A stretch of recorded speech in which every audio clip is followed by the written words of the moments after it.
रक्षाबंधन वाले दिन एक महिला एक बहन को भाई को राखी बांधते हुए देखती है और एकदम से उसकी आंखों में आंसू आ जाते हैं।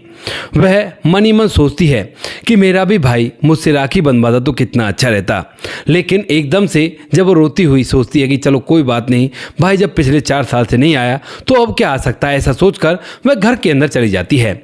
लेकिन तभी अचानक से उसके दरवाजे पर दस्तक होती है और जैसे वो दरवाज़ा खोलती है तो सामने उसका भाई था और साथ में वो भाभी थी, जिस भाभी की वजह से आज तक उसका भाई उससे राखी बंधवाने के लिए नहीं आता था और ना ही उसे अपने पास राखी बांधने के लिए बुलाया करता था। वह ये बात देखकर हैरान हो जाती है कि जिस भाभी ने बहन भाई को अलग किया था आज वो उनके साथ क्यों आई है। लेकिन आते वो उससे माफ़ी मांगने लगती है, कहती है कि दीदी मुझे माफ़ कर दो, मुझसे बहुत बड़ी गलती हो गई जो मैंने आपको और आपके भाई को एक दूसरे से अलग कर दिया, आगे से ऐसा कुछ भी नहीं होगा। इस बात को सुनकर वह और भी ज़्यादा हैरान हो जाती है और सोचने पर मजबूर हो जाती है कौन थी वह भाभी और किस वजह से उसने उन दोनों को अलग कराया था और क्यों अब वो यहाँ पर इस तरह से आ गई। पूरी सच्चाई के बारे में जानने के लिए वीडियो को अंत तक जरूर देखें। राहुल जो कि एक लड़का है और जिसके पास अच्छा खासा रुपया पैसा है।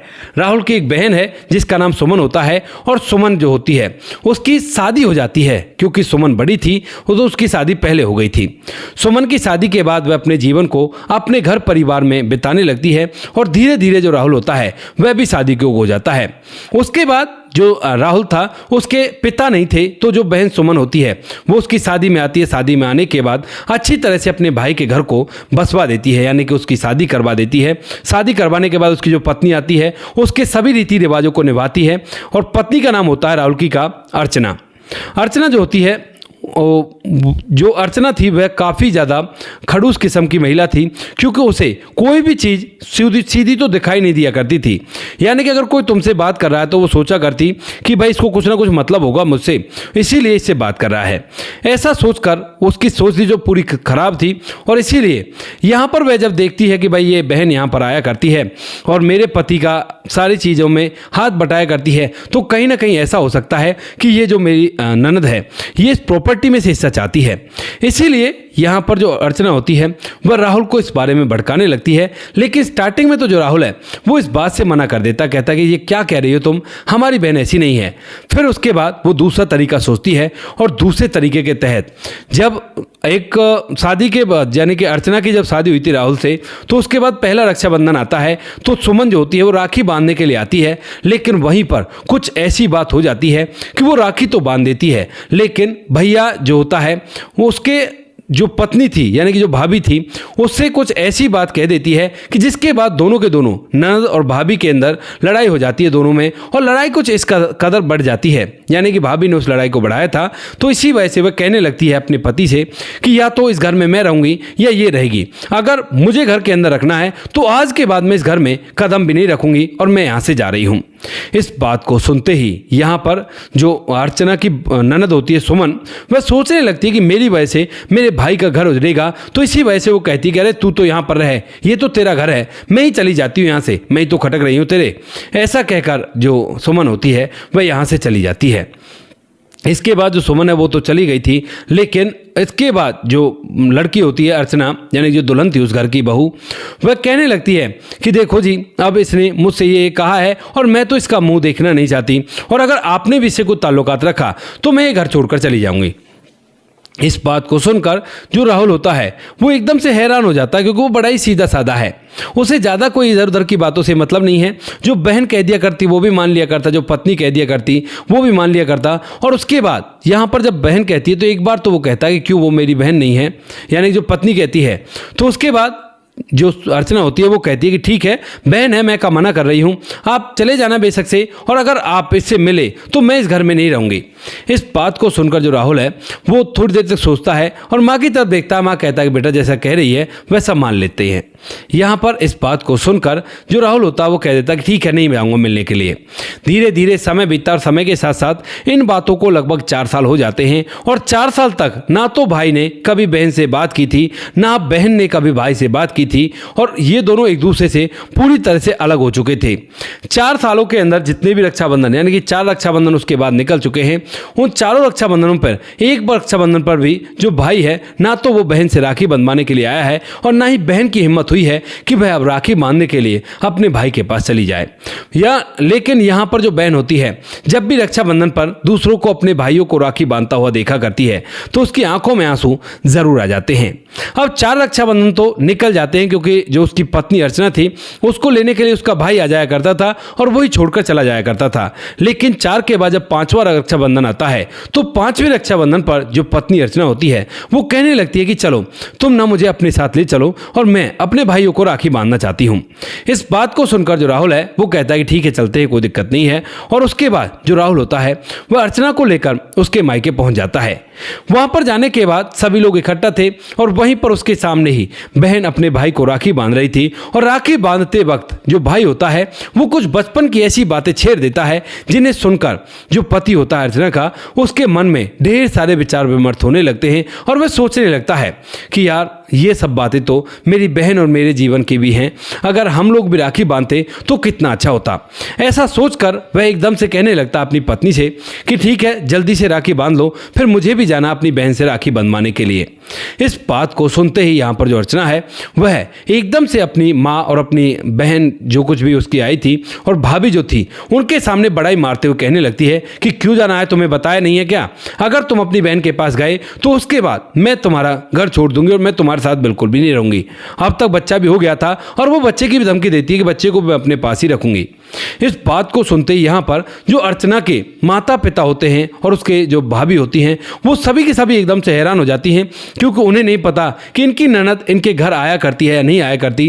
वो तो बस केवल अपनी बेटी से बात किया करते हैं और आज जब उन्हें पता चला है कि पिछले 4 साल थे वो इससे बात नहीं कर रही है तो वो हैरान हो जाते हैं। लेकिन फिलहाल वो देख रहे थे तो उसके बाद जो पति होता है उसका वो कहता कि क्यों, क्या हो गया? जब तुम अपने भाई को राखी बांध सकती हो तो क्या मैं अपनी बहन से राखी नहीं बंधवा सकता? तो वो कहती है कि जब मैंने कहा ना आपसे, उससे मेरी लड़ाई हुई पड़ी है और आप उसके पास नहीं जाओगे ना ही उससे बात करोगे। तो उसके बाद यहाँ पर जो लड़का होता है राहुल, वह थोड़ी देर तक सोचता है चुप होकर, और यहाँ पर अर्चना समझती है कि उसकी जीत हो गई है। लेकिन तभी वह खड़ा होता है और कहता है कि ठीक है तो ऐसी बात है, तो मेरी तुम्हारे भाई से लड़ाई हो गई है और जब मैं तुम्हारे लिए अपनी बहन को छोड़ सकता हूं तो तुम्हें भी अपने भाई को छोड़ना होगा और मैं अभी के अभी नीचे जा रहा हूं। तुम ऐसा करना, 10 मिनट के अंदर अगर मेरी गाड़ी में आकर बैठ गई तो हम लोग सीधे घर चलेंगे और आज के बाद तुम्हारे भाई से तुम्हारा कोई भी ताल्लुकात नहीं रहेगा और ना ही तुम यहाँ पर आओगी और ना ही यहाँ पर बात करोगी।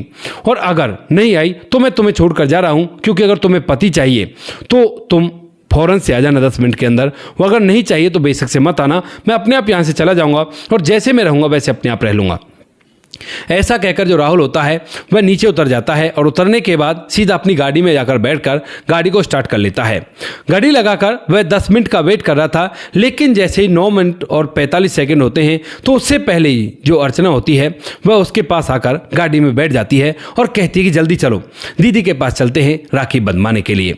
अब इस बात को सुनकर जो पति है वो हैरान तो होता है, लेकिन वह ज़्यादा इस बात को बतलाना नहीं चाहता, क्योंकि उसे अपनी बहन से राखी बंधवानी थी। तो इसीलिए वो कहता कि अच्छा ठीक है, तो अगर वहां पर चल रहे हैं तो कोई दिक्कत नहीं है, तुम भी आ सकती हो। ऐसा कहकर वो गाड़ी को स्टार्ट करता है और उसके बाद उसे लेकर चलने लगता है। लेकिन तभी रास्ते में उसे पूछता है कि आखिर अब क्या हुआ जो तुम इस बात के लिए मान गई। उसके बाद जो पत्नी होती है वो कहने लगती है कि हुआ कुछ भी नहीं, माता पिता को आज पहली बार पता चला है कि 4 साल से मैं तुम्हारी बहन को तुम्हारे पास नहीं आने दे रही हूँ और ना ही तुम उससे बात किया करते हो। तो उन्होंने मुझे इतनी खरी खोटी सुनाई है और कहा है कि अगर तेरी ननद तेरे घर नहीं आएगी तो तुझे भी यहाँ पर आने की जरूरत नहीं है, भले ही तेरा पति मान जाए, लेकिन हमें इस बारे में पता होता तो बिल्कुल भी हमें नहीं करते। अब तू ही लगा ले, क्या तुम्हें हम यहां से आने से रोक सकते हैं? उसकी मां है, उसका भाई है, तो तुम उसे ऐसे भला कैसे रोक सकती हो? ऐसा कहकर वह उसे बुरी तरह से धमकाकर समझाते हैं और यहां पर समझाने से वह समझ भी जाती है। अर्चना तो समझ गई थी, लेकिन इस बात को सुनकर वह जब उससे माफी मांगने लगती है कि मुझे माफ कर दो, तो यहां पर जो राहुल होता है वो कहता है कि मुझसे माफ़ी मांगने की ज़रूरत नहीं है, चल रहे हैं दीदी से ही माफ़ी मांगना, अगर वो माफ़ कर देती है तो ठीक है, वरना जो कुछ तुमने किया वो तो हो ही गया है। मैं तो खैर अपनी बहन से शादी राखी बंधवा कर ही आऊँगा, लेकिन तुम जिंदगी भर भी उनके सामने आंखें मिलाने के लायक नहीं रह जाओगी। इसके बाद अर्चना जो होती है वो कहती है चलो दीदी के पास चलते हैं और मैं अपने आप अपनी दीदी को मना लूँगी। इधर जो दीदी होती है सुमन, वह बाहर किसी को राखी बांधते हुए देख लेती है और तभी उसे अपने भाई की बात याद आ जाती है, क्योंकि एक छोटी लड़की अपने छोटे भाई को राखी बांध रही थी, तो वहीं पर उसे अपनी भी बात याद आ जाती है बताती है कि मैं किस तरह से अपने भाई को राखी बांधा करती थी, और इस बात को देखकर वह घर के दरवाजे को बंद करते हुए घर के अंदर चली जाती है और आंखों में आंसू लेकर फूट फूट कर रोने लगती है। लेकिन तभी अचानक से उनके दरवाजे पर दस्तक होती है और जैसे वो दरवाजा खोलती है तो सामने उसकी भाभी खड़ी हुई थी और साथ में उसका भाई जो था वह खड़ा हुआ था। अब भैया भाभी को यहाँ पर देखकर वह एकदम से हैरान हो जाती है और कहने लगती है कि भैया आप यहाँ पर कैसे? तो इस बात को सुनकर वह कहता है कि बहन, रक्षाबंधन है, राखी बंधवाने के लिए आया हूँ। इस बात को सुनकर उसकी आंखों में फिर से आंसू आ जाते हैं और वो कहने लगती है कि आ गई आपको याद, आज जो आप बनवाने के लिए आए हो पहले भी तो आ सकते थे। मानती हूँ कि भाभी से मेरी लड़ाई हो गई थी, लेकिन उसके बाद भी आप तो आ सकते थे ना, आपसे किसने मना किया था? तो वो कहता कि तेरी भाभी ने मना किया था, और आज मैंने इससे जब कहा कि भाई अगर मैं अपनी बहन से बात नहीं कर सकता तो तुम्हें भी अपनी बहन से, भाई से बात करने की ज़रूरत नहीं है और ना ही तुम अपने मायके जाओगी। तो इस बात को सुनकर इसके घर वालों को पता चला और उन्होंने इसे बहुत ज़्यादा धमकाया है और ये भी तुमसे माफ़ी मांगना चाहती है। ऐसा कहकर वह अपनी पत्नी से इशारा करता है। तो उसके बाद जो पत्नी अर्चना होती है वह भी उससे माफ़ी मांगने लगती है। कहती है दीदी मुझे माफ़ कर दो, मुझसे बहुत बड़ी गलती हो गई, मैंने जो कुछ भी किया वो बहुत ही गलत था और इसके लिए मुझे बहुत ही पश्चाताप है, मैं अपनी गलती पर शर्मिंदा हूँ और आप मुझे माफ़ कर दो। लेकिन यहाँ पर जो पत्नी होती है, जो लड़की होती है सुमन, वह पहले तो मना करती है, कहती है कि नहीं भाभी आप गलत कहाँ हो, आप तो सही हो, गलती तो मेरे भाई की है जो अपनी पत्नी की बात मान लेता है। मुझे पता था कि इतना सीधा साधा है, पत्नी की बात तो मानेगा ही, लेकिन फिर भी इसे एक बार मेरे बारे में तो सोचना चाहिए था। वह ऐसा कहकर भाई से नाराज़ हो जाती है। लेकिन भाई तो जिस तरह से बचपन में अपनी दीदी को मनाया करता था उस तरह से उसके पीछे लग जाता है, जो उसको कहने लगता है कि दीदी माफ़ कर दो, गलती हो गई ना, मैं छोटा भाई नहीं हूँ तुम्हारा, मैं छोटा हूँ तो इसीलिए मेरा तो इतना तो फ़ायदा बनता ही है कि मैं अगर गलती भी कर दूँ तो तुम उसे माफ़ कर सको। ऐसा कहते हो 2-4 बार उसके पीछे घूमता है और तभी दीदी की आंखों में फिर से आंसू आ जाते हैं और वह एकदम से मुड़कर अपने भाई को गले से लगा लेती है। कहती है कि भैया तुम्हें पता है, हर रक्षाबंधन को जब भी मैं किसी बहन को भाई को राखी बांधते हुए देखती हूँ तो मेरी आंखों में आंसू आ जाते हैं और अब भी अंदर पड़ी पड़ी मैं फूट फूट कर रो ही रही थी, लेकिन आज तुम आ गए तो मेरी भी जो त्योहार है वो मन जाएगा, चलो घर के अंदर मैं तुम्हें राखी बांधती हूँ। इसके बाद जो अर्चना होती है उसके पैर नहीं पड़ रहे होते हैं, लेकिन तभी जो सुमन है वो कहने लगती है कि कोई बात नहीं भाभी आप भी आ जाओ, आपको भी मैंने माफ़ कर दिया। इसके बाद सुमन और अर्चना दोनों के दोनों घर के अंदर जाते हैं और यहाँ पर जो उसका भाई होता है राहुल वह भी घर के अंदर जाता है और यहाँ पर जो बहन होती है अब वह अपने भाई को राखी बांधती है। और राखी बांधते ही जो अर्चना होती है वो कहती है दीदी अब मैं अपने मायके बाद में जाऊँगी, पहले आपको आपके मायके कर उसके बाद मैं मायके जाऊँगी। इसके बाद जो बहन होती है वो मना करने लगती है, कहती है कि कोई बात नहीं भाभी आप चली जाओ, मैं तो यहीं पर ठीक हूँ, फिर कभी मैं आ जाऊँगी, कोई दिक्कत नहीं है। लेकिन जो अर्चना होती है वो कहती है कि नहीं, अभी के अभी आपको मेरे साथ चलना होगा और पहले आप अपने मायके जाओगी, उसके बाद ही अब मैं अपने मायके जाऊँगी। अगर कोई मुझसे कहे कि भाई कोई बात नहीं है तब भी मैं नहीं मानूंगी, वरना मैं अपने मायके नहीं जाऊँगी। अब आप देख लो, आपको मेरे परिवार का भी जो रक्षाबंधन है वो खराब करना है तो आप भी यहीं पर बैठी रहो, मैं भी यहीं पर बैठी रहती हूँ। इस बात को सुनकर जो सुमन होती है वह अपने पति को फ़ोन करती है और कहती है कि आप जल्दी से घर आ जाओ, मैं ना अपने मायके जा रही हूँ। ये बात वह बड़ी खुश होकर कहती है तो पति भी हैरान हो जाता है कि पिछले 4 साल से मायके वालों ने कोई कांटेक्ट नहीं किया और वह मायके क्यों जा रही है। तो पूछता है कि क्यों, तो वो कहती है कि तो आप घर तो आ जाओ, आपको सब कुछ पता चल जाएगा। थोड़ी देर में जो पति होता है वह घर पर आता है और घर पर आने के बाद जब अपने छोटे साले को देखता है और साथ में उसकी पत्नी को देखता है तो समझ जाता है कि शायद इन्हें अकल आ गई है और ये लोग इसे मनाने के लिए आए हैं। तो उसके बाद वह भी इस बात में बिल्कुल भी रोका टोकी नहीं करता है और कहता है कि बेशक से चली जाओ, कोई भी दिक्कत नहीं है, क्योंकि उसे पता है कि उसकी पत्नी घुट घुट कर जिया करती है अपने भाई के प्यार के लिए, अपनी माँ से मिलने के लिए और अपने मायके के उस घर को देखने के लिए जिस घर में उसका जीवन बीता था। पति भी इन बातों को देखकर आंखों में आंसू ले आता है कई बार तो, लेकिन उसके बस की कोई बात नहीं है क्योंकि पत्नी ने मना कर दिया है और कह दिया है कि हमें कोई मतलब नहीं है। जब वो लोग हमें अपने साथ नहीं बुलाना चाहते तो हमें ज़बरदस्ती जाने से कोई फ़ायदा नहीं है, वैसे भी तो मेरा ये घर है। उसके बाद पति कहता है कि ठीक है तुम जाओ, घर पर मैं हूँ, कोई भी दिक्कत नहीं है, मम्मी आ जाएगी और जो दीदी है वो भी थोड़ी देर में आने ही वाली है। ऐसा कहकर वह घर पर रुक जाता है और उसके बाद उसे उसके मायके भेज देता है। साला जो होता है वह अपने जीजा से भी माफ़ी मांगता है, कहता है कि जीजा जी मुझे माफ़ कर दो, इतने दिनों से मैंने आपसे बात तक भी नहीं की है और ये मेरी गलती थी। यहाँ पर जो जीजा होता है वो कहता है कि छोड़ो इन बातों को, तुम मुझसे छोटे और तुम्हारा माफ़ी मांगने का कोई हक नहीं बनता, क्योंकि छोटों से गलतियाँ मजबूरी में हुआ करती है या फिर अनजाने में हुआ करती हैं, वैसे जानबूझकर कोई नहीं किया करता। तुम जाओ अपना त्यौहार मनाओ, कोई भी दिक्कत नहीं है।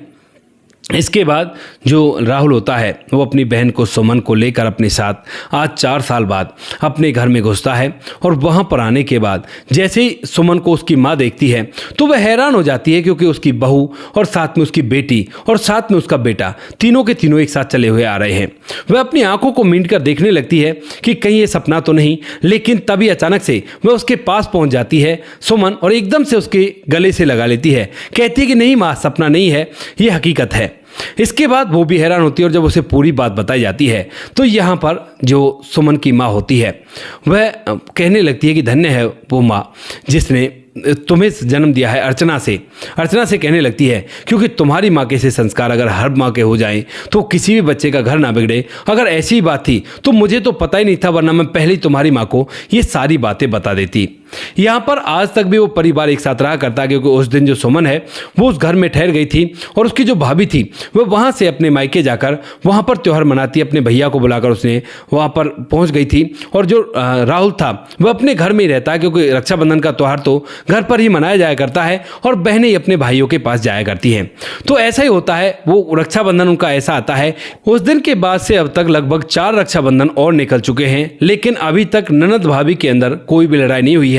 छोटी मोटी कहा सुनी भी हो जाया करती है तो वो नंद भाभी की हुआ करती है, लेकिन कभी भी अर्चना ने अपने पति से ये नहीं कहा कि आप मेरी ननद से बात मत करो, क्योंकि उसे पता है कि इस बार अगर कोई बात बिगड़ गई तो यहाँ पर जो मेरा पति है वो सीधा साधा मेरी माँ से इस बात की शिकायत कर देगा, और अगर पति भी नहीं करेगा तो सास इस बात की शिकायत कर देगी। और वैसे भी उसे समझ आ चुका है कि बहन बेटी का रिश्ता इसी तरह का हुआ करता है और उसको तो कभी भी ये बात महसूस नहीं होने देनी चाहिए, क्योंकि बहन बेटी हाथ का दिया हुआ लेकर जाती है, कोई ऐसा नहीं है कि प्रॉपर्टी में से हिस्सा मांगती है। तो इसीलिए वो भी इस बात को समझ चुकी है और वो लोग आज तक भी अपने जीवन को खुशियों से व्यतीत कर रहे हैं, कोई भी कैसी भी दिक्कत और परेशानी नहीं है। तो दोस्तों ये थी आज की कहानी, आपको जैसी भी लगी हो कमेंट सेक्शन में बता देना। वीडियो अच्छी लगी तो वीडियो को लाइक और चैनल को सब्सक्राइब जरूर करें, ताकि हमें थोड़ा सा हौसला मिल सके आप लोगों के लिए ऐसी अच्छे वीडियो बनाने के लिए। इन कहानियों को सुनाने का उद्देश्य किसी को परेशान करना बिल्कुल भी नहीं है। ये कहानी आपको इसलिए सुनाई जाती है ताकि आप लोग इन कहानियों में से कुछ ना कुछ सीख सको और अपने जीवन में उस चीज़ को अप्लाई कर सको। मिलते हैं किसी नेक्स्ट वीडियो नए टॉपिक के साथ, तब तक के लिए जय हिंद, जय भारत, जय हिंदुस्तान।